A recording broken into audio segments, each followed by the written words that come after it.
And that's what a punch looks like when you've lived in LA for too long. I'm such a huge Jane's Addiction fan. Ritual de la Habitual changed my life when I was a young man. Unfortunately, they haven't stood the test of time. No one talks about them anymore under the age of 40. If you're under the age of 40, who talks about Jane's Addiction?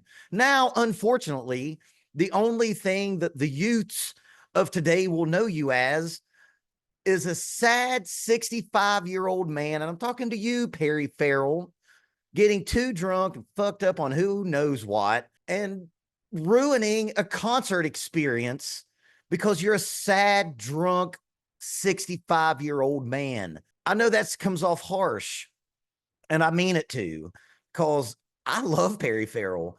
I worshiped that dude when I was a kid. I thought he was fucking cool. I think Jane's Addiction is the closest thing that my generation had to a Led Zeppelin. I know that's a far out statement to make, but I stand by it. 3 Days might be one of the greatest recordings of the last 30 years. I'd put it in a time capsule because it's so great. But now here we have yet another instance of perpetual children acting like children. And I'm not talking about Stephen Perkins. I'm not talking about Eric Avery. And somehow I'm not even talking about Dave Navarro. I would kind of think maybe sometimes I would have to say that about him. But no, it's the man who single-handedly created the modern festival with Lollapalooza, which I've been to 2 of them. What a great experience. But now you just kind of look like you are the Ric Flair of rock and roll. Look, I've been on stage in every possible state of mind that they have made. So I don't want to come on here and feel like I am being hypocritical.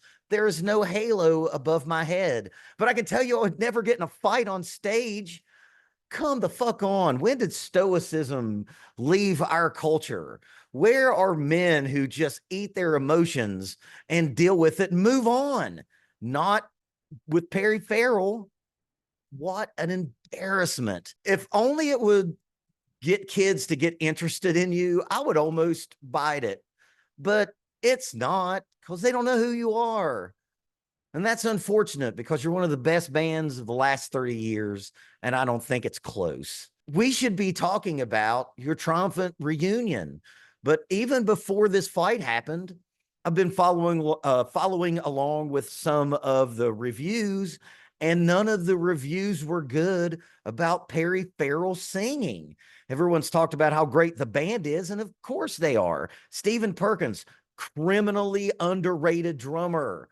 Go watch the Mountain Song, him playing the Mountain Song, or if there is a live video of him playing 3 Days. This is an all-time great, and by all accounts, a great dude. And he's stuck up there with some perpetual child who's 65 years old.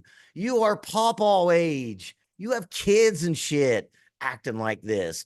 That's not even to talk about the fact that, in today's society in America, 2 bags of groceries is like $75. Well, there's a good chance that there's a lot of people there paid 4 or 5 bags of groceries to see you. And that's what you do? That's what you give them? Fucking grow up. Disgusted I am, as Yoda would say, at Perry Farrell's actions. Let's just assume that he had a good reason to be so mad and to revert to childish attempts at violence. Even if he did have a good reason to be that mad, shut the fuck up, sing, deal with it afterwards. Every band has fought after the gig.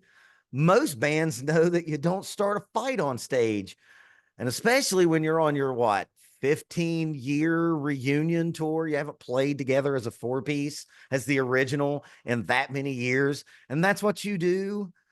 Everyone knows of the perpetual wine bottle that follows Perry Farrell. And that's fine. Do what do you, but don't let it affect everyone else in a negative way. And especially don't punch one of the great guitar players of his generation. Save it. Go out, go in the back. There's a green room where you can throw shit and fight and say the meanest shit that you will to each other. Because bands do that a lot because sometimes you have to. So even if he was had a good reason to, still no excuse. You're going to fade off into memory and you will be sort of kept alive by dudes my age until we're dead. And then you're just going to be gone. And that's unfortunate because Jane's Addiction's so good. Go listen to Jane's Addiction. Go, don't watch that video anymore. They were one time lions in a world of sheep and they were great. Now they're just fucking sad.